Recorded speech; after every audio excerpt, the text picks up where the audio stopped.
He didn't raise his voice. He didn't have to. The word landed like a hammer on bone right there at the Christmas table while every fork went still. You're the most useless man I know. In that instant, years of quiet sacrifices turned to ash, loans given without receipts, favors repaid with silence, a name slowly borrowed until it barely belonged to its owner. Betrayal isn't just what people take. It's what they insist you surrender. So I did the one thing no one expected. I answered without heat and let proof do the burning. What followed wasn't a brawl. It was a reckoning written in filings, timestamps, and signatures that finally told the truth. This isn't a story about revenge. It's about taking your name back and guarding it like it's the last standing wall. Before we dive into today's story, let us know where you're watching from. And as you watch, don't just sit back. Be part of the experience.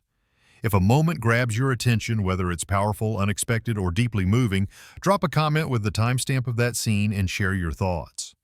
Your reactions bring the story to life, and we love seeing which moments resonate with you the most. And if you haven't already, hit subscribe and turn on notifications so you never miss a new story.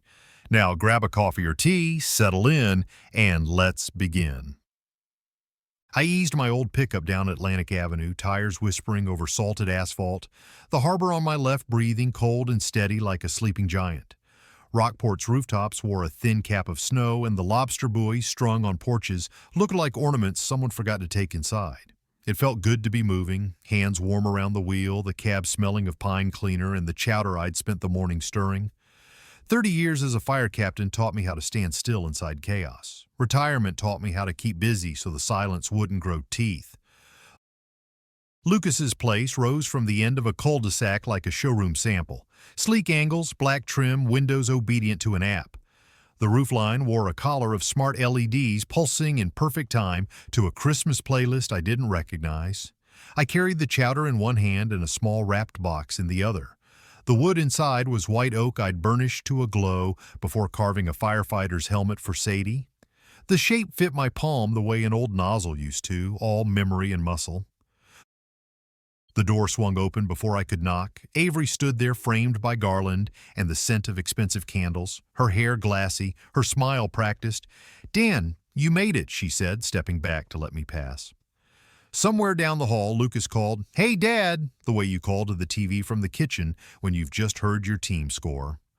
I set the chowder near the stove, wiped my boots on a rug that looked too white to forgive footprints, and told myself the first rule of any scene: observe before acting. Sadie appeared like a spark, cheeks pink from the weather, camera strapped diagonal across her chest. "Grandpa, did you bring it?" I handed her the little box, and her face softened at the weight. "We'll open it later," she said, slipping it into a pocket.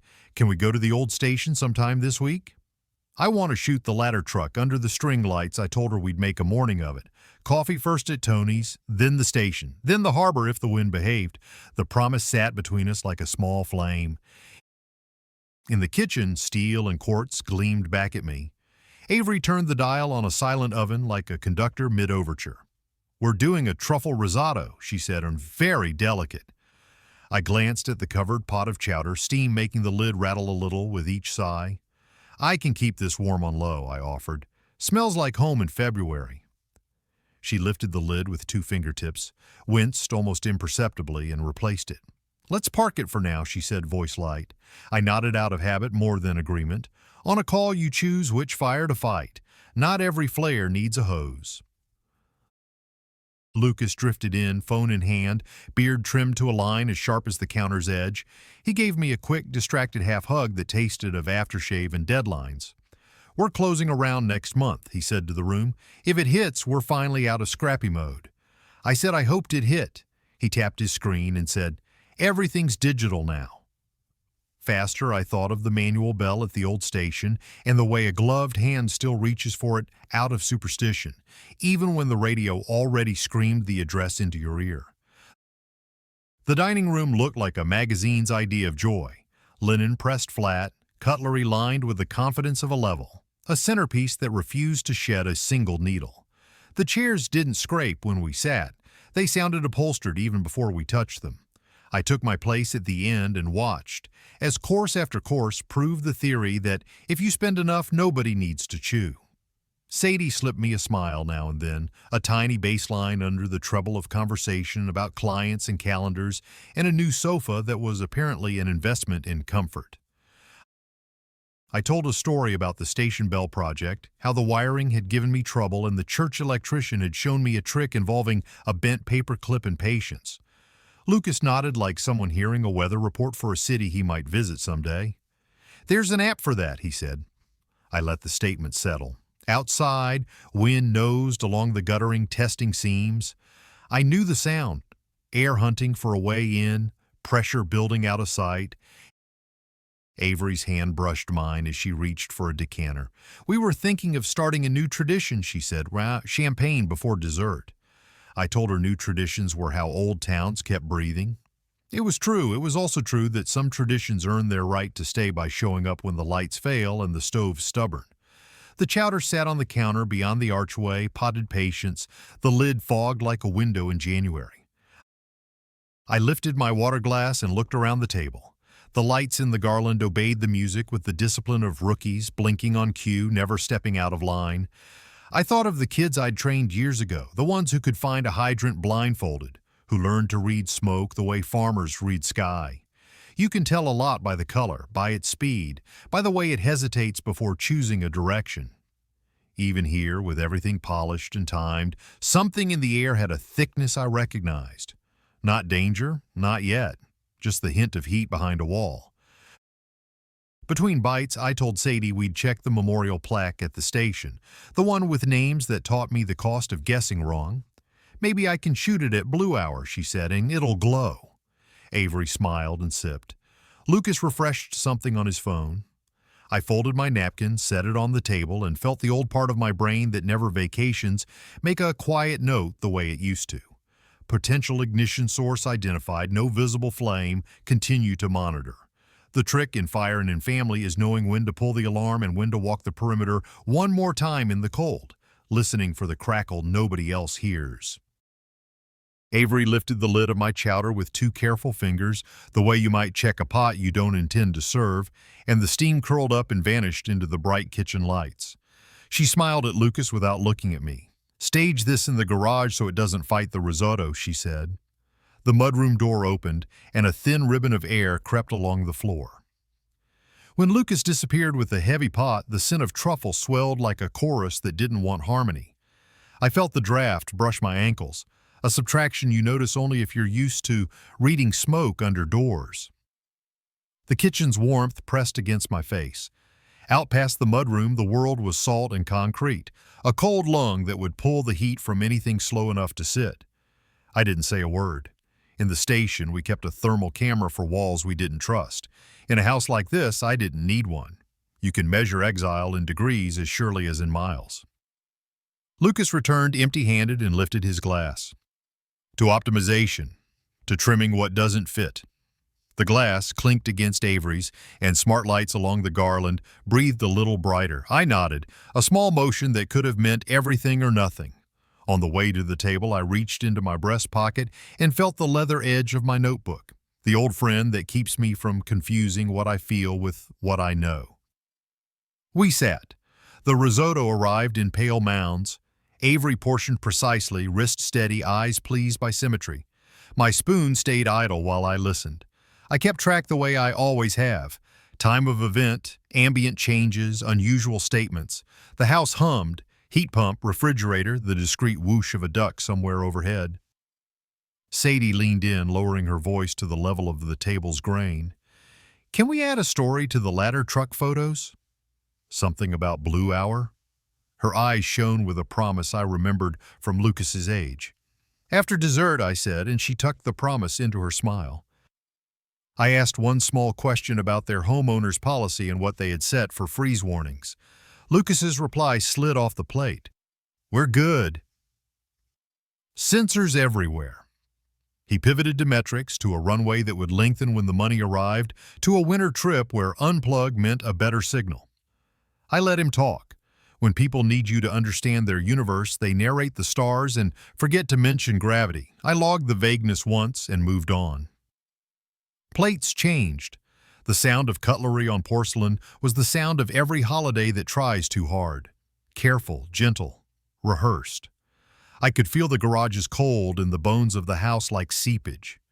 In the station, we'd call it a stubborn pocket of heat or a hidden ember. Here it was the inverse, a pocket of cold with a story to tell. The chowder would be thickening. Later, when it was undeniable, someone would say it was too set to serve.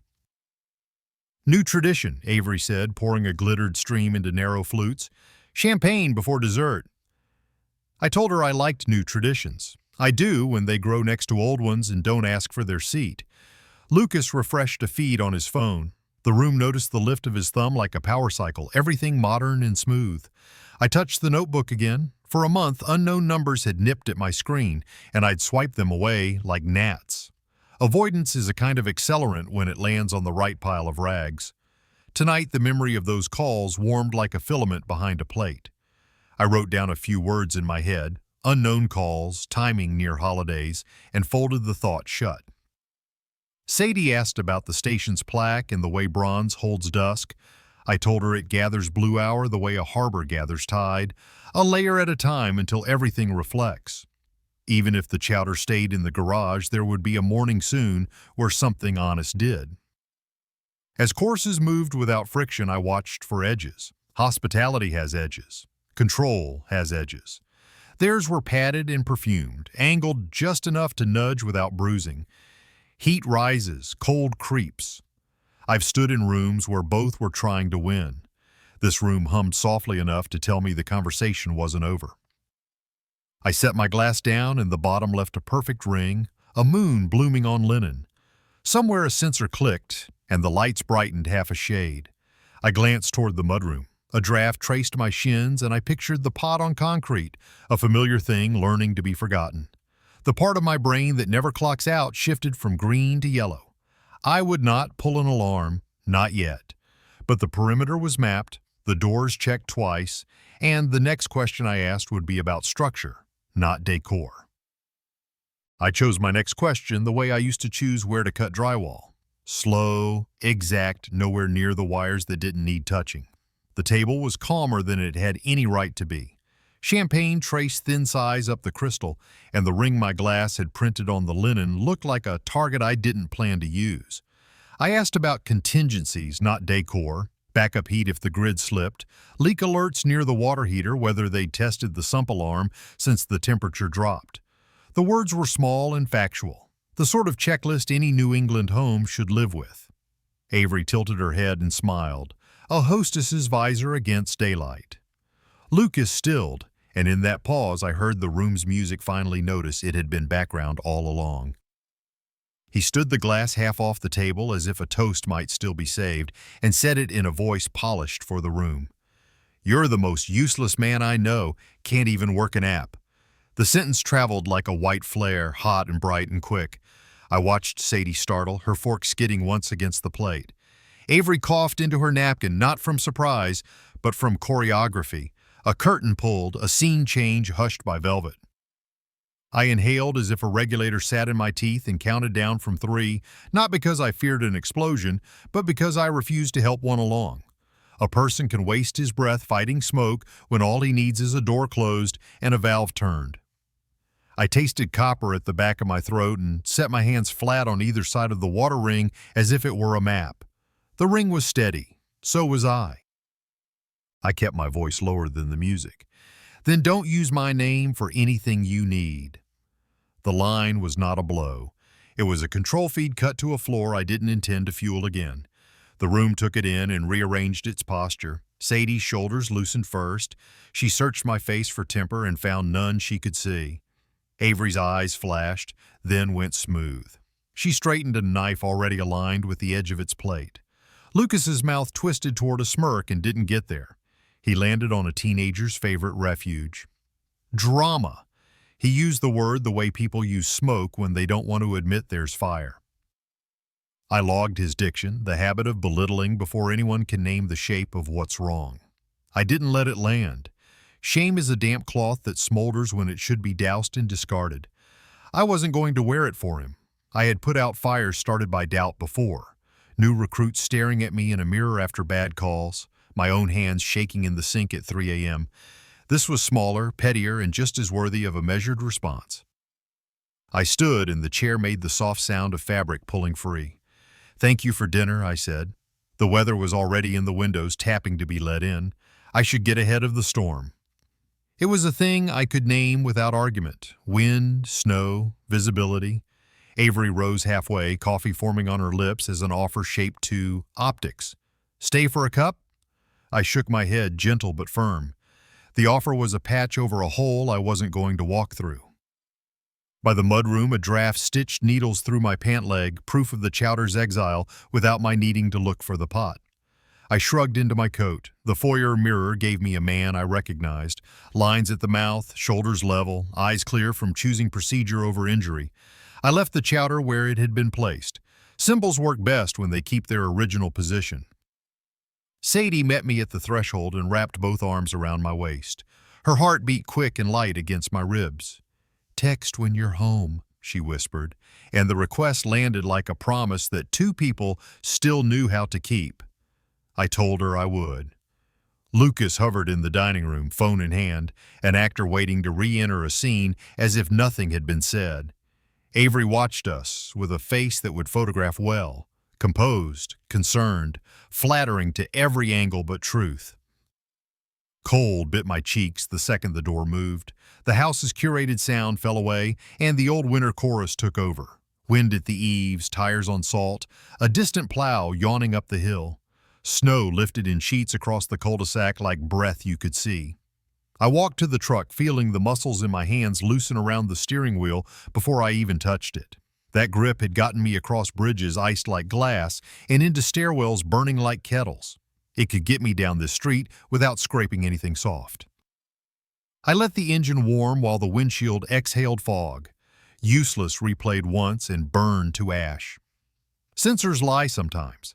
I'd learned that after a lightning strike cooked a panel but left the indicator green. You don't judge a building by one faulty light. You walk the perimeter, you sniff the seams, you find the truth yourself. At the stop sign, the phone lit with an unknown number. I let it pass. Then I tapped Victor Larkin and left a message the way I would file a report, time, date, observed anomalies, proposed next steps. "Victor, it's Dan. I'd like your eyes on a few financial oddities, timing of calls around the holidays, anything with my name attached. Tomorrow morning, if you can." I ended it there. No editorial. No smoke added. I steered onto the main road. Snow lanes narrowed the world to a clean corridor that discouraged improvisation. Headlights swallowed flakes and returned them to darkness.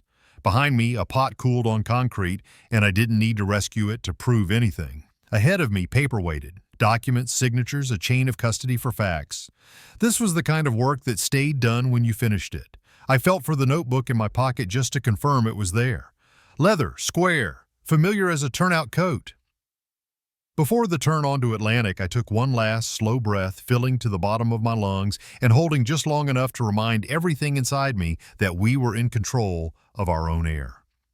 Labels hung in the house behind me like ornaments. None of them belonged on my name. Code yellow, I thought, and smiled without heat. Not silence, not siren. I clicked the blinker, and the truck answered with the steady tick of a metronome that would take me all the way home and into the morning, where the next thing I touched would be paper, not pride. Morning came in cold and bright, the kind of New England light that files edges on everything it touches. Frost feathered the workshop windows in patterns I'd seen in smoke once, when a stairwell carried heat up 2 flights and drew a map of our mistakes on the plaster. I turned the key, shouldered the door, and let the smell of cedar and paraffin take the bite out of the air. Kettle on, gloves off. I opened my leather report notebook to a clean page and wrote the date, a line break and one word I could live with. Observations. Bootsteps on the plank floor announced Victor before the door finished closing. He came in with a thermos tucked like evidence under his arm, salt packed in the cuffs of his boots. We nodded the way men do when the job is understood. I summarized last night in short phrases: insult at dinner, boundary set, storm drive, code yellow, unknown calls. He listened without commentary, eyes counting, and handed me a paper cup of coffee that tasted like prudence. I slid him the ledger I'd kept on Lucas over the years, dates, small notes, amounts that added up to something too generous once you stopped calling it temporary. Victor traced a capped pin down the margin, stopping at holiday weeks and the months with purchases I remembered Avery celebrating. He didn't scold. Patterns, he said, dry as January. I wrote the word down as if I hadn't already. We put the bank on speaker. The rep read from a screen in a voice trained to soothe sharp questions. There is a merchant cash advance linked to your profile, she said. It lists your social as co-obligor.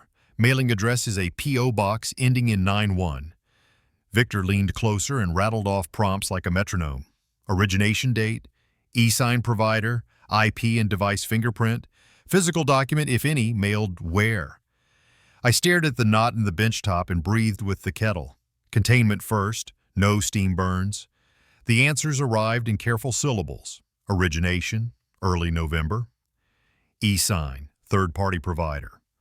IP, recorded, masked through a mobile network. Delivery, P.O. box, not my house. I wrote it into the notebook as if it were a scene size up. Identity may be in use. Fuel source, electronic signature. Control, pending. My thumb found the frayed spot on the leather and held there until my hand remembered we weren't on air. We owned our breath. The laptop chimed. A county auto email bright as confetti on a courthouse floor announced receipt of a durable power of attorney on my behalf, plus an appointment for a capacity evaluation next week. Bureaucracy can be cheerful without being kind. The subject line cooled the room faster than opening the bay door. Victor didn't waste words. Steering and siphon, he said. Take the wheel, drain the tank. He had a way of turning malpractice into nouns you could move. I dialed the elder law attorney I trust when the town calls me for fire museum paperwork. Marisol answered on the second ring, tone brisk without hard corners. I said my name and the situation in the fewest sentences that still told the truth. She asked me to forward the county email and scan my ID, any suspect notices, and the appointment reference. First steps, she said, petition to suspend or void the filing, notice to recorder to place a transaction alert on your real property, and prep a criminal complaint if there's a forged notarization. I told her I'd send materials within the hour. I can see you at 2, she added. Bring your ledger. I opened the safe and took out the bayfront deed my wife and I had pressed between wax paper when the ink was still warm. Its edges knocked a small sound against my thumbnail that I felt as a pulse. Real weight, not pixels. I added maintenance receipts for the stairs I rebuilt last spring and shot each page on my phone, file name stamped with date and hour like a run log. Evidence doesn't argue, it continues. Victor drafted a checklist in block letters. Request bank login and IP trace, pull P.O. box registration records. Calendar the capacity evaluation so we can document non-attendance. Preserve location alibi, shop cam timestamps, receipts, neighbors if needed. I initialed each line as if it were a hose coupling I'd tested. Last night's insult skimmed my mind and washed away. Smoke, not flame. This was heat. I wrote a line I needed to see in my own handwriting. No more unsecured cash to Lucas. All aid via council-approved trust only. I pictured the invisible pipes that run under families, money, favors, stories, and saw where I'd left valves open out of habit. I closed them with the same calm I used on a hallway door when the knob was too hot. A clerk at the recorder's office answered on the third try. I asked for a courtesy note on my name asking for phone verification before any deed activity moved. She gave me a docket path for a formal red flag once my attorney filed. Her voice was kind in the way civil service can be, tired and exact. Alone for a minute while Victor copied reference numbers, I looked at the old helmet on the wall. Dents told a history the camera never would. I said the vow out loud for no one but the tools to hear. Win by paperwork. No scene, no shouting. Procedure until the heat goes where it's supposed to go. Out. I labeled a manila folder Agency Protection, D. Carver and FedEx copies, ledger pages, bank call notes, the county email, deed scans. Victor initialed the spine with date and time. It felt ceremonial in a way that didn't ask for applause. Chain of custody is how you keep small truths from bleeding out of their envelopes. The phone rang again. Marisol's assistant confirmed the 2 o'clock intake and asked whether I could bring any calendar proof for the day the POA was supposedly signed. I had plenty. Station memorial invites, a photo Sadie took, the timestamp my cheap shop camera stamps on everything, whether I like it or not. We'll pull the county file, Marisol said when she came on the line, and verify any notarization attached. If there's a seal, we'll check the notary's journal, bring your driver's license. I shut the laptop, killed the kettle, and went through the workshop killing lights the way I always have. Bench, drill press, back door, each click its own kind of calm. The bar dropped across the door with a solid wooden report. Outside, winter had hardened into something manageable, bright, bitter, honest about what it cost. I slid the folder into my bag and stepped out with the steady certainty that comes from knowing what the next hour is for. Not talk, not pride, not reliving dinner. Paper, names, numbers, a plan that would hold. Marisol's office sat on the second floor of a brick building that had survived a century of salt and the stubbornness that keeps small towns standing. Frost scalloped the window corners and the radiator hissed a measured rhythm that reminded me of breathing under a mask. Victor climbed the stairs a half step ahead, the folder under his arm like a compact hose pack. I touched the rail once to borrow its cold and walked in with the same calm I used to take into a smoky hallway. Not denial, not bravado, just a plan in my chest. The room was modest, serious, diplomas on one wall, binders on another, a fern thriving in winter light. Marisol stood from behind a desk that had nothing extra on it, legal pads, a capped pen, a phone that didn't need to shout to be heard. She shook my hand with a grip that matched her eyes. Respectful but unafraid. I gave her the short version because that's the only kind that matters when seconds cost. Christmas dinner, insult, boundary, morning notebook, bank call, POA email. Victor placed the ledger and the deed copies between us, then sat back as if to let gravity help. She read, not skimming, reading. Her finger tapped once at the phrase durable power of attorney as if testing a door. She asked the right questions in the right order, dates, accounts, addresses, who received what and where the paper slept at night. When I told her about the capacity evaluation notice, her mouth tightened a fraction. That's not a courtesy, she said, that's a tactic. She dialed the county clerk liaison on speaker and introduced herself in a tone that made gatekeeping sound impractical. We listened to keys and a throat clear. Yes, the clerk said, we show a notarized filing for Mr. Daniel Carver, effective December 15th, witnessed in person.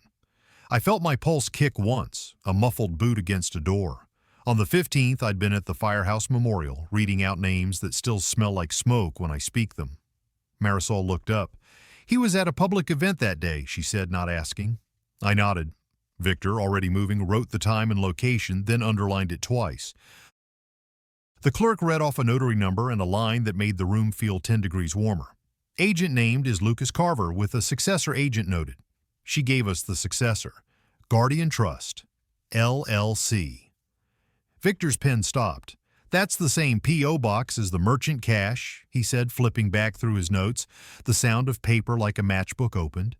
In my mind, it wasn't abstract anymore. It was a hallway with perfect oxygen mix, furniture stacked wrong, and a window someone thought would help if they cracked it. They weren't just steering, I said. They built an exit route. I kept my voice flat, the way you talk when every syllable has to land in the same spot. Flashover is the moment a room decides to burn all at once. You hear it first, air changing its mind, then see it in the way flame stops nibbling and starts swallowing. Marisol marked the filing date and spoke with the same finality I'd used to call an evacuation. This is fraud. She clicked the pen and laid out a plan with edges. Emergency injunction to suspend the POA, written notice to recorder to freeze transactions on your parcels, demand for the notary's journal entry for that day, and signature comparisons against your driver's license and pension forms. We'll also file a criminal complaint if the seal is misused. Victor added IP logs from the e-sign vendor, P.O. box registration, phone metadata around the filing times. In my chest, the knot that had been tightening since last night loosened into something like hunger. Procedure has a taste once you've been starving for it. I handed over my license and the station program from the memorial, the page where I'd read for 15 minutes, into a microphone that hiccups on certain names. "We'll subpoena any video," Marisol said, already typing. The radiator hissed a steady counterpoint, and I let its evenness set my own. Sadie's hug from the door the night before came back, brief, hard, true, and held its ground against the memory of Lucas saying useless like he'd found a shortcut to manhood. I wasn't here to rename him. I was here to reclaim my signature. Marisol asked me to draft a sworn statement while she pulled county images. I wrote the timeline in block letters, no adjectives, like a run report you want a rookie to learn from. Insult at 7:20 p.m. Boundary given at 7:21, departure 7:34, voicemail to Victor 7:51, shop opened 8:02 a.m., bank call 8:40, county email 9:12. I added the ledger note, no more unsecured cash, and the property alert call with the clerk's name and badge number. I signed the bottom and dated it, fighting the urge to initial every corner like a carpenter too proud of his joinery. The county liaison called back with a PDF. Marisol projected it onto a small screen, and we looked at a version of my name that didn't quite walk right. The signature leaned where mine doesn't. The witness line read like someone filling the last seats in a theater before curtain. "We'll get the notary's journal," she said. "If you weren't in front of her, she knows, and her book will either save her or sink her." The words were clinical, but the message was human.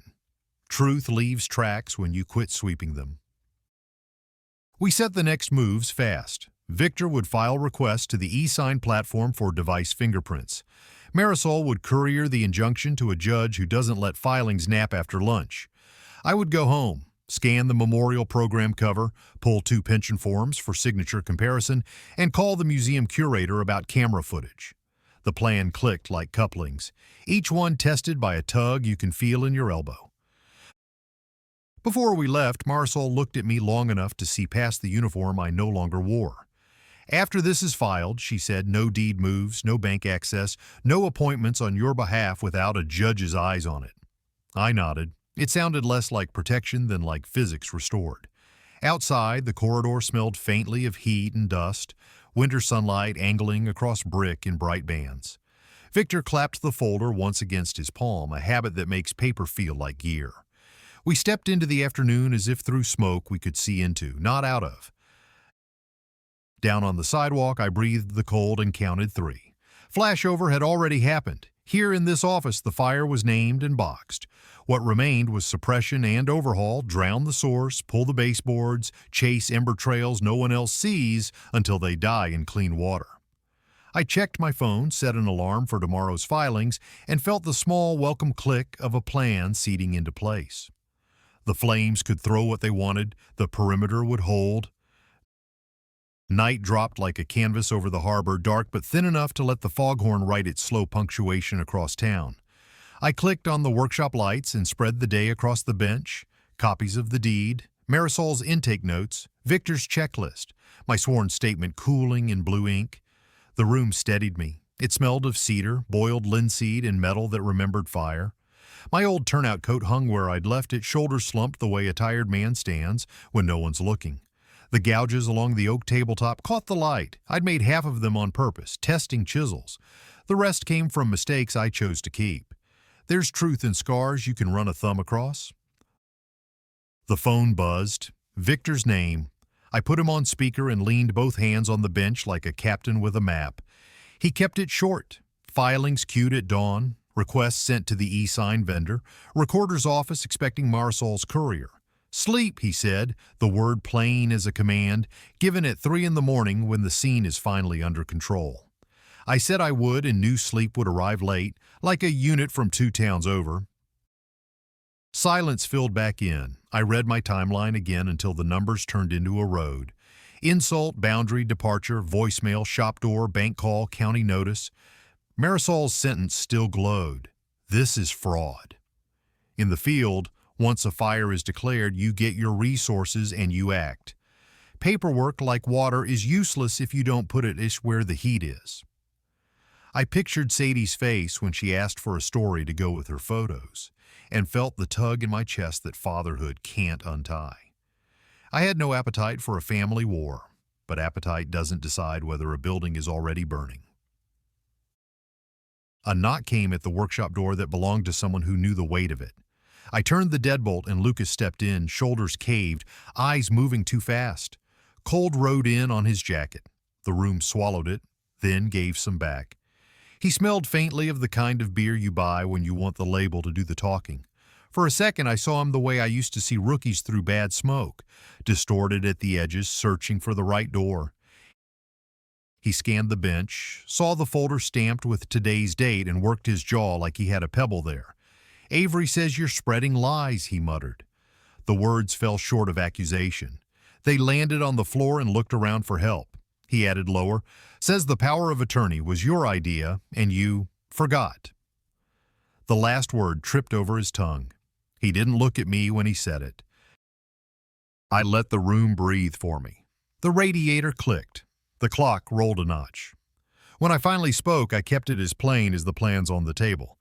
"A court will decide, not Avery." The sentence sounded like a level finding center. No tilt, no wobble. He gave a short, bitter laugh that couldn't find its shape. "You've always got to make a production out of everything." Then softer, as if the word had lost mass since last night. "Useless." He was trying it on again, seeing if it still fit. It didn't sit right on him. It slouched. Anger rose and sat down again. I have shouted inside roaring stairwells and known it wouldn't help a man here. My son stood in front of me with a script that wasn't his voice, and I wanted to tear it in half without tearing him. "There's a filing with my name I did not sign," I said. "There's an advance with my number I did not authorize. Those are facts." I tapped the sworn statement with 2 fingers, quiet as rain. "This," I said, "is how we handle facts." He paced a short, angry loop. The sawdust in its jar trembled on the shelf. I watched his hands. They belonged to the boy who once built a crooked birdhouse with me and declared the birds wouldn't mind. I watched his shoulders. They belonged to a man who wanted to be strong enough that nobody could take anything from him again. Both truths can live in one body until someone sells you a shortcut. I didn't mention shortcuts. He already looked winded by them. "She says we might need to leave for a while," he blurted, eyes finally touching mine and skittering away. "Out of state." Until things cooled down, the syllables fluttered like sparks looking for dry cloth. I felt my ribs pull tight. A plan to move the grandchildren out past the reach of the court is not cooling down. It's adding accelerant in a closed room. I set my palms flat on the bench because I needed to feel wood to remember the word for steady. Somewhere in the harbor, a buoy bell rang. "No one is taking my property, my name, or those kids anywhere on the strength of forged paper," I said, and the first I in that sentence surprised me with how old it sounded. Not weak, weathered. "If you have questions, come with me tomorrow and ask them in front of the clerk and a judge. If you don't, then listen to your own gut before you listen to anyone who benefits from you not checking." He flinched at judge, at clerk, at the hard nouns that can't be sweetened, then rounded back to the easy target. "You've always been like this," he said, voice rising half a step. "Control, control, control." The word struck air and fell. I didn't catch it. I kept my eyes on his instead. Somewhere behind the gloss, I saw the boy who sat on my shoulders at parades to watch the ladder truck crawl, who believed steel was just trees that learned to stand differently.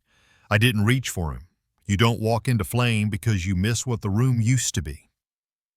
"Go home," I said, gentler than he deserved, and exactly as gentle as I wanted to be. "Sleep. Tomorrow there will be filings. If you want facts, come stand where they live." He shook his head once, a gesture meant for someone else, then turned and shouldered the door with more force than it asked for. The slam made the jar of screws rattle and sent a silver washer to the floor, where it spun and then lay still. Silence returned the way a tide does. First as rumor, then as a new shape around your ankles. I stood with my hands on the bench until the shake left my fingertips.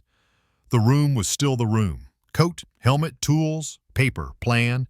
I breathed into my belly and counted to 3 the way I tell kids on station tours to do when the smoke machine fogs their courage. If I had to choose between peace that rotted the beams and a fight that saved the house, I knew which path my boots were already on. I gathered the documents into the folder and slid a pencil behind my ear out of reflex I didn't need to explain to anyone. I wrote one more line in the notebook in a hand steadier than I felt. Tomorrow, injunction, recorder, notary journal, e-sign logs, stop the exit plan. I closed the cover and set the pencil down exactly on top of it like a weight. The foghorn spoke again to no one and everyone.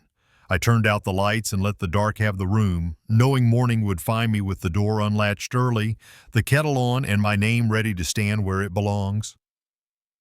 By the time the courthouse doors unlocked, my breath was writing ghosts in the cold. Inside, heat lived high near the ceiling and boots squeaked on tile the way they do in stations after a soak. Marisol met me at the metal detector with a folder clipped so tight it looked armored. We didn't waste words. She slid papers across a counter where glass turned faces into cautious reflections. The clerk's stamp thudded 1, 2, 3, and the red received bled into the page like dye into water. I logged the time in my notebook because truth deserves a timestamp. We waited on a bench that carried more stories than anyone ever told in it. Victor texted that the e-sign vendor had confirmed device fingerprints that weren't mine and an IP that sat on a mobile hotspot near a co-working space downtown. He had circled a block and sent a pin. Marisol's eyebrow climbed a notch. That was praise in her language. I wrote, "Heat to light, mismatch confirmed," then closed the cover before the words could start arguing with feelings. At the recorder's counter, parcel numbers became a chant. The clerk read each one and looked at me like she was making sure I matched the name. When she stamped the freeze notice, the ink flashed a wet arterial red before it darkened. The page warmed my fingers. Fresh paper holds heat for a breath or two. I thought of hose water turning steam at the threshold and didn't let the picture linger. Back in the corridor, my phone vibrated. Judge's clerk. The temporary restraining order on the POA was signed. I leaned into the wall and let something unclench that had been clenched so long it thought it lived here. Then a new pressure took its place. What happens when paper quits obeying the wrong hands? Sometimes that's when people light real matches. We moved to a bank of chairs near a window. Marisol called the notary's office on speaker. A receptionist with the voice of someone holding 3 lines at once told us the notary was out sick. Journal page for my appearance on December 15th could not be located by staff on hand. A formal demand would be required. "We'll send it in the next 5 minutes," Marisol said. Her calm shaved minutes off the day. Victor forwarded a second email. The bank had paused collections on the merchant cash advance and flagged it as fraud under review. I could almost hear the click of a valve shutting in the distance. Valves shut quietly, but crews feel the change in the hose. Weight shifts, the line steadies. On the walk to the parking lot, my phone rang again, a local number I didn't recognize. Lucas! His voice carried gravel and a kind of borrowed confidence that wears off fast. Avery says lawyers make things worse. I kept my eyes on the courthouse stone. The court froze it, I said. No one moves deeds or accounts under my name.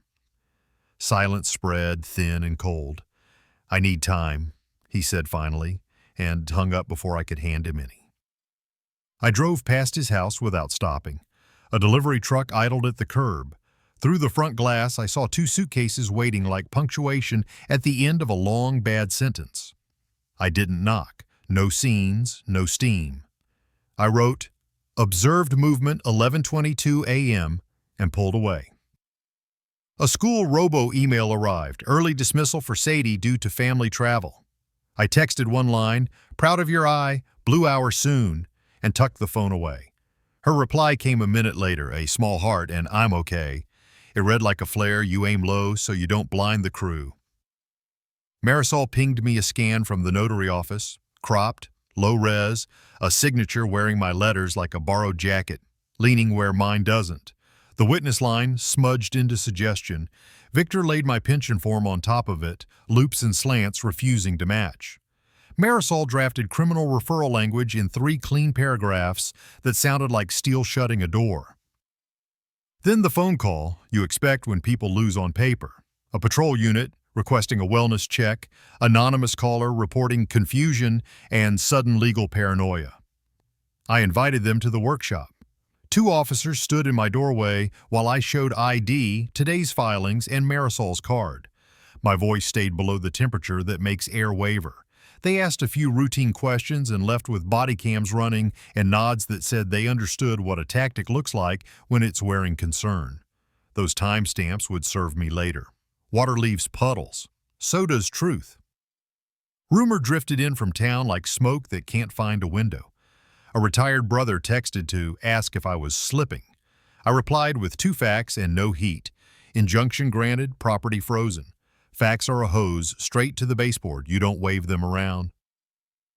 By early afternoon, the bank confirmed auto transfers to Lucas's joint account were halted. I added a new authentication level, listed Victor as view only, and closed a bridge I should never have built without guardrails. The pen felt heavier after that signature, as if ink knew what it meant to stop a flow. Alone in the truck, the day settled on me. The big flames were bending back, overhaul fatigue crept in, the kind that makes you want to sit on a low wall and watch your breath until it convinces you the job is done. But rekindles love walls that think they've earned a rest. I pictured Sadie's camera strap across her shoulder and made myself promise to teach her what to look for in heat's color, where it hides, how it lies. Marisol called with one more push. Meeting with the notary tomorrow. Requests sent for camera footage around the co-working space where the IP hit. I want you present to give a clean statement, she said. Bring your license in the memorial program. I'll be there, I answered. My notebook lay open on the seat, a rectangle of order in a bright, cold afternoon. I wrote our next steps in block letters and let the page take the weight. On the way home, I passed the harbor and watched whitecaps bite at the pier. Cold clarifies things. It also costs. Winning on paper doesn't warm a kitchen or open a door that's closing on your grandchildren. But I didn't come this far to trade dignity for a seat at a table where my name could be used like a key. If there was a path back to my son, it would be cut with proof, not volume. I parked, turned off the engine, and listened to the tick of cooling metal. Somewhere a church bell marked the hour. I slid the notebook into my coat and felt the familiar square press against my ribs like a badge no one could issue or revoke. Tomorrow we'd put our hands on the journal and on the cameras and let them speak. Tonight I'd study the plan one more time, then sleep like a man who has water on the way and a line that holds. By morning the cold had a cleaner edge to it, the kind that makes wheels sound truer on asphalt and gives breath a straight line. I drove into town with Marisol's address in the dash and Victor's coffee in the cup holder, telling myself the day wasn't a battle but overhaul. You pull baseboards, trace the heat where it runs, and leave the structure standing. At the notary's office, a sanitizer pump waited like a tiny sentry. A ledger book sat on the table with an elastic band around its middle, rubber dull from use. The notary's hands trembled before they steadied on the cover. She laid the journal out with a careful snap. December 15th wore my name in a line that didn't walk right. The driver's license number was off by 1 digit. The address trimmed. Witness names too generic for the way people sign when they expect to be called. The ink on the initials looked lighter than the entries before and after. I didn't say any of that aloud. Marisol asked for a certified copy. The notary admitted she'd relied on an assistant to pre-fill that day. Policy against it, she knew. The admission sat between us like a bell you can't unring. Victor laid my license in a pension form beside the copy. He traced the terminal stroke on the R of my last name with the capped pen, then the lean of the C. My C always prefers north. This one leaned west. Marisol explained, not unkindly, how these irregularities support voiding the filing and a criminal referral if the state thinks intent outweighs sloppiness. I kept my eyes on the ledger and thought of blueprints, how a single wrong line can mean a stair that turns into air. We walked 3 blocks to the co-working building, glass lobby gleaming like a carefully washed conscience. The security manager was professional in the way that makes cooperation feel like policy rather than kindness. He pulled visitor logs and found 2 day passes, November 3rd and December 15th, purchased with a prepaid card. On camera, a woman in a knit cap handed papers to an unidentified man who scanned them on a communal station. The timestamp hugged the e-sign IP window Victor had already pinned. They couldn't release the footage without process. Marisol filed the subpoena on a clipboard the manager slid across with a sanitized pen. By noon, Victor called with the P.O. box detail. Guardian Trust LLC had opened its box through a commercial mail receiving agent using an ID tied to a contractor named Reed Malloy. The name rang no family bells, but the billing address hit. The vendor Avery used for the fancy light fixtures. Every circuit in money and paper craves a return path. We'd found one. Back at the workshop, I watched my kettle reach the half-hiss just before boil and felt the day settle into 2 tracks. Legal first, Marisol drafted the motion to void with exhibits. Journal irregularities, signature overlay, co-working logs, the CMRA link. My job was the addendum, today's observations in neutral language. No adjectives, no accusation verbs. I wrote them in block letters that kept my hand honest. Second track, guardrails. Victor proposed a standby trust for any future family aid, the kind with a third-party co-trustee and beneficiary protections aimed straight at the grandkids. Aid with valves, not hoses, left running. I agreed and signed the initial paperwork with a pen that suddenly felt like a tool rather than a favor. My phone buzzed while I scanned the ledger copy to PDF. A photo from Sadie slid onto the screen. A motel lot, blue winter sky, long shadows across salt-stained asphalt. The image carried its own witness. EXIF tag said 2 towns over, time-stamped during school hours. Her text followed, "So, blue hour is later here." She hadn't named where here was, but the camera had, and the sentence felt like a hand squeeze across a noisy room. I forwarded the original file to Marisol with a note, potential relocation evidence tied to school notice. I sat at the bench to draft the letter I owed Lucas. I kept it to 1 page and let the attachments do the talking. TRO grant, recorder receipt, bank fraud hold, notary discrepancies. I gave him the simplest invitation I could write. A neutral review at Marisol's office, no surprises, just documents. I didn't write Avery's name. I wrote, anyone who benefits from haste. When I finished, I read it once for heat and once for leaks, then hit send. A bridge doesn't work if you drive across it yourself to prove it holds. You build it and step back. The patrol supervisor emailed a body cam incident number from the wellness check and confirmed what the footage would show: orientation, consent, courtesy. Marisol filed it under lucidity evidence, a blunt future answer to any story that tried to bend the day. I moved to personal hygiene, froze credit at all 3 bureaus, updated beneficiary designations, marked every account for in-person verification only. In the notebook I wrote, no remote signatures. Wet ink. Witnesses I know. Afternoon light angled through the workshop like measured ladders. I poured tea and thought about blue hour the way I'd describe it to Sadie when the right quiet came back around. Not a trick of cameras, but a habit of the world. Light and dark agreeing to share the same frame for a few minutes so your eyes can tell the truth from the reflection. I couldn't walk Lucas toward that minute with speeches. I could clear smoke and point at the sky. Marisol pinged with timing. Hearing set for tomorrow afternoon on the motion to void. Co-working subpoena accepted. Notary ordered to produce the full journal and appear.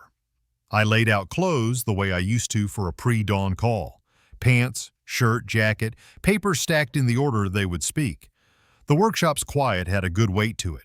Not absence, but readiness. I cleaned the mug, set it to dry, and checked the letter in the outbox once more to make sure it had left me. No reply came back from Lucas that evening. I didn't send another. The bridge stood lit from end to end. I wrote one more line in the notebook and closed the cover with my palm flat on the leather like a seal on an envelope. Proof before peace. Proof for peace. The kettle clicked as it cooled. Outside, the cold had the decency to be honest about what it asked. I turned off the lights and let the door settle behind me, feeling the household's pressure the way a good system should. No rattle, no whistle, just a steady line ready for tomorrow's heat. The courthouse steps flashed hard winter light up into my eyes, and the flag above the stones snapped like a page turning. Inside, the security hum felt familiar. Metal trays, quiet orders, the soft impatience of cold people waiting to be warm. I carried the packet the way I used to carry a line into a hallway. Hands steady, shoulders loose, everything in front of me already rehearsed. Marisol moved beside me with her small, lethal calm. Victor followed, the folder under his arm, a metronome of paper up. In the courtroom, the seal on the wall caught a blade of sun and made a promise I needed it to keep. We sat at counsel table. I checked myself the way I checked gauges, line steady, pressure good. The judge took the bench and called the matter. Marisol stood and gave the map. Motion to void a fraudulent power of attorney, request for a permanent injunction, exhibits marked and clipped, journal irregularities, signature overlay, IP evidence tied to co-working timestamps, CMRA linked to Guardian Trust and the man who opened its box, restraining order already in place, body cam incident number establishing my lucidity. No flourish, no thunder, just the order of operations as it should be when heat meets method. The notary walked in with a ledger that looked heavier than paper should. Under oath, she set it on the stand and peeled back the elastic. December 15th sat there with my name spelled right and the bones bent wrong, driver's license number off by a digit, witness lines without phone numbers, initials that didn't match the ones before and after. She admitted she had relied on an assistant to pre-fill that day. The judge's pen paused mid-air as if it too understood how habit tips into breach. Victor handled the overlay. He didn't lecture. He lined up strokes and let the shapes do their talking, the lean of my C, the terminal on the R, the way my loops close because my hand has always despised open ends. The court nodded once. The images entered the record. I felt something inside me put down a weight. Marisol tendered the co-working logs through a custodian's affidavit. Day passes on November 3rd and December 15th bought with a prepaid card, still frames, under seal, of a woman in a knit cap handing papers to a man who fed them to a communal scanner during the IP hit window. Policy required subpoenas. The clerk marked them ready for the judge's signature. Then came the CMRA email, Guardian Trust's P.O. box opened by a man named Reed Malloy, billing intersecting with the vendor that installed Avery's light fixtures. Marisol didn't speculate. She named the joints so the court could see the frame. She finished with quiet ballast, the patrol body cam incident number from the wellness call tactic, the note that I had answered questions and produced documents without confusion or drama. Proof that the day held shape, and I did too. The judge asked 3 questions: why the digit error mattered, whether assistant prefill violated state rules, whether any authenticated appearance of me existed for that date. The answers were clean. It matters, it violates, it does not. The side door opened, and a gust of cold stepped in with Lucas.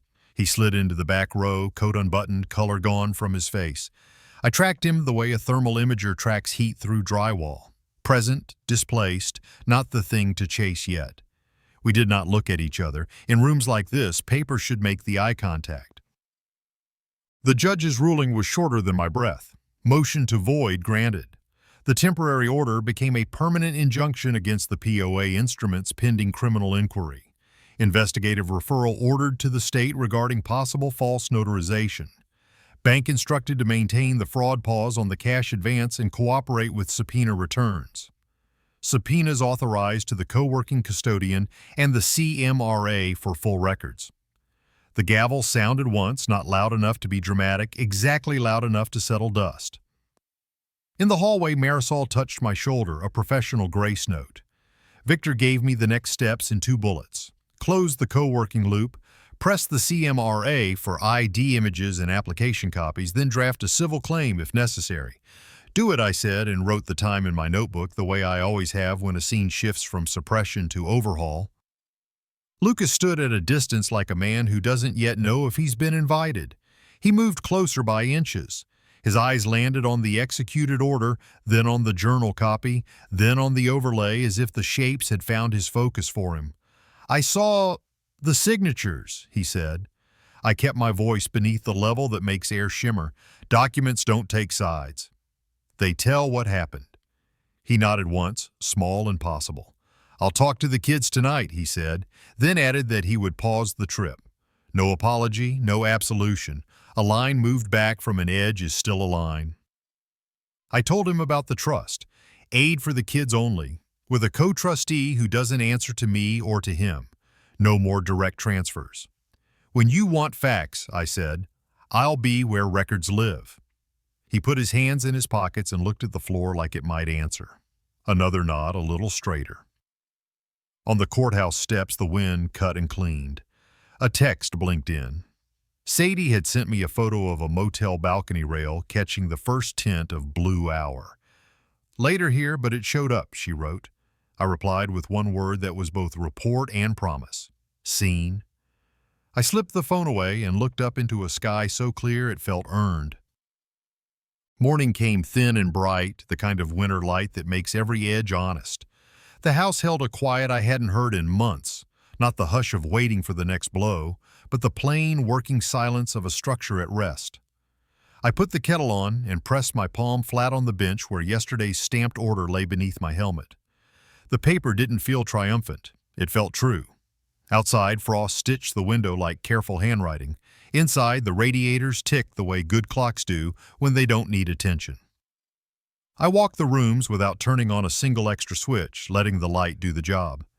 In the kitchen, the old mug I favor waited on the drying rack. In the hall, my coat hung square, pockets emptied of court receipts and courthouse air.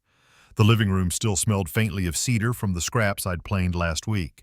Small things. But for a long time, small things had been swallowed by the larger dread of what might be taken if I blinked.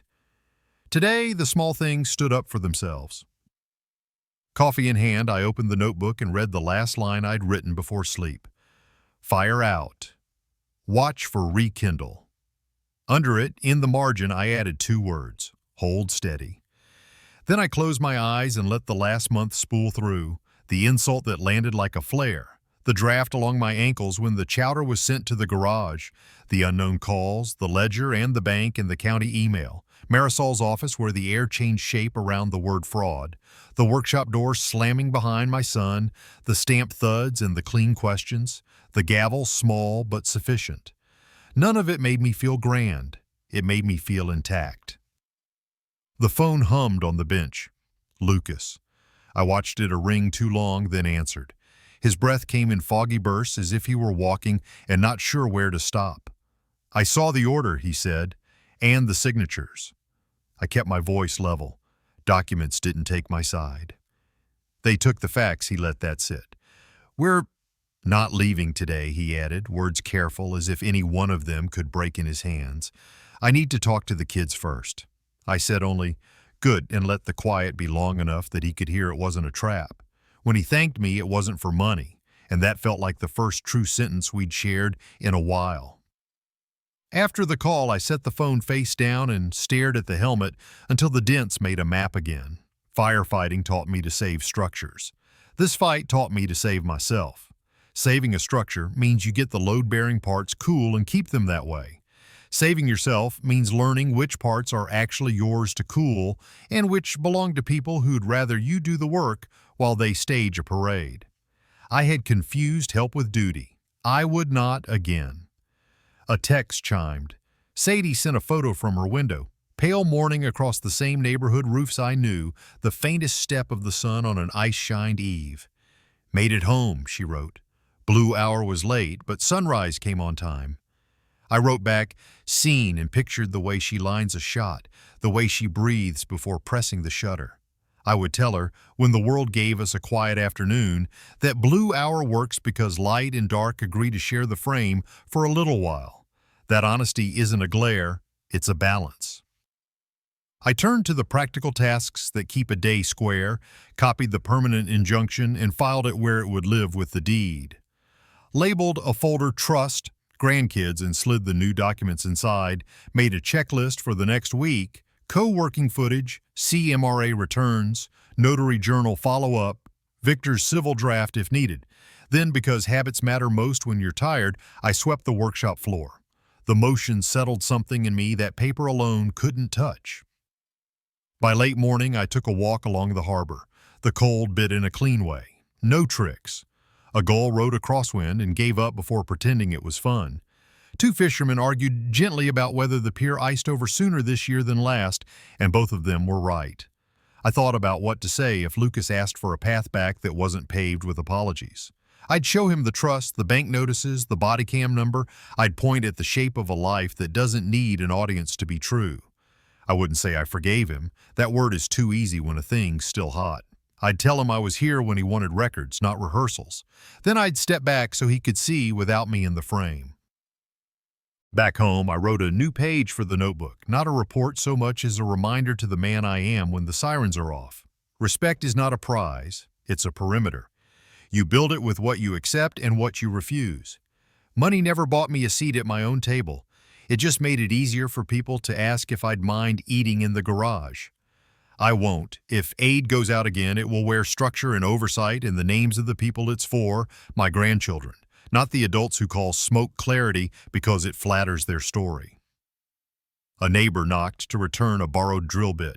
We traded observations about the cold and the game last night and how the plows missed the same corner every storm. Normal talk. On his way out, he nodded at the helmet. "You still miss it?" he asked. I smiled. The work? Every day. The sirens? Not at all. After he left, I stood a minute longer by the door, feeling the old reflex to check the air, then laughed softly at myself and checked the kettle instead. As afternoon lowered itself onto the street, I laid out tomorrow's papers, the way I used to lay out gear before bed, small piles that know their order. Then I sat by the window and let the light find me. I didn't rehearse speeches or rewrite yesterday. I let the body accept what the mind already knew. Agency returned to its owner, property back under its own roof, children not carried out of state on a lie, the house holding steady pressure I could read by touch. Dignity isn't a banner, it's the way you place a cup back on a shelf without looking to see who approves. Revenge isn't loud, it's living with your name intact. If there's a message worth passing to anyone who's been told they're useless, it's this: you are not a spare part. If someone tries to use your name as a tool, take it back with process and patience. Let paper speak. Let daylight do its job. I closed the notebook and set my hand on the leather long enough to feel the warmth pass through. "I am no one's victim," I said into the room, not a vow so much as a description. Outside, a thin blue returned to the sky's edges, the hour I promised Sadie I'd teach her to chase. Inside, I cleaned the mug, hung the towel square, and turned off the lights one at a time. The house didn't rattle, the line held, and when the dark came up to the windows, it looked like what it was. Just night, nothing more. Resolution doesn't always arrive with applause. Sometimes it comes like a winter morning, clear, cold, and honest enough to show what still stands. It turns out the quiet victory is not in winning against someone else, but in reclaiming the ground under your own name. When the noise fades, paper speaks, dates, signatures, sworn lines that don't shout and never flinch. That is where dignity lives, not as a trophy, but as a perimeter you guard with boundaries, patience, and verifiable truth. In the final measure, justice isn't a thunderclap, it's pressure equalized, a house settling back onto its frame after the heat is gone. It's the recognition that care without structure becomes control, and generosity without valves becomes a leak. The work is to make room for both compassion and accountability, help that preserves, not help that erases. The closing chapters teach a handful of plain lessons. First, proof before peace, and proof for peace. Feelings are real, but they don't hold in court. Records do. Second, agency is a daily habit. Every signature, every transfer, every account setting is a vote for who steers the life you have to live. Third, silence can be strength when it's deliberate, not defeat when it's chosen. Refusing to escalate isn't surrender, it's the discipline of letting facts move the heavy things. Fourth, forgiveness isn't a shortcut. It's a bridge best crossed after the structure is sound. Without boundaries, grace curdles into permission. And finally, labels are faulty censors. When anyone tells you what you are, less than, past your usefulness, or easy to move, check the structure yourself. Walk the perimeter, read the gauges, and trust what the evidence and your steady breath agree is true. None of this requires perfection.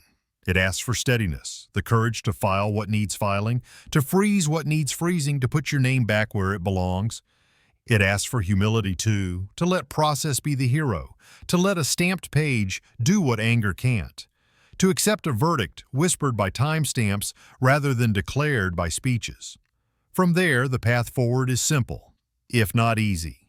Protect what's yours to protect, offer help with structure, and leave a well-lit bridge for those who may yet choose to cross back by their own seeing.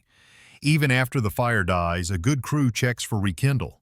In the same way, a life restored asks for routine vigilance, credit locked, accounts verified, witnesses known, decisions made in the daylight. Peace doesn't mean quitting the watch. It means the watch has purpose beyond fear. If this story sits with you, let it be a companion the next time someone tries to rename you or reach for your agency. Let documentation be the language, patience the tone, and calm the pace.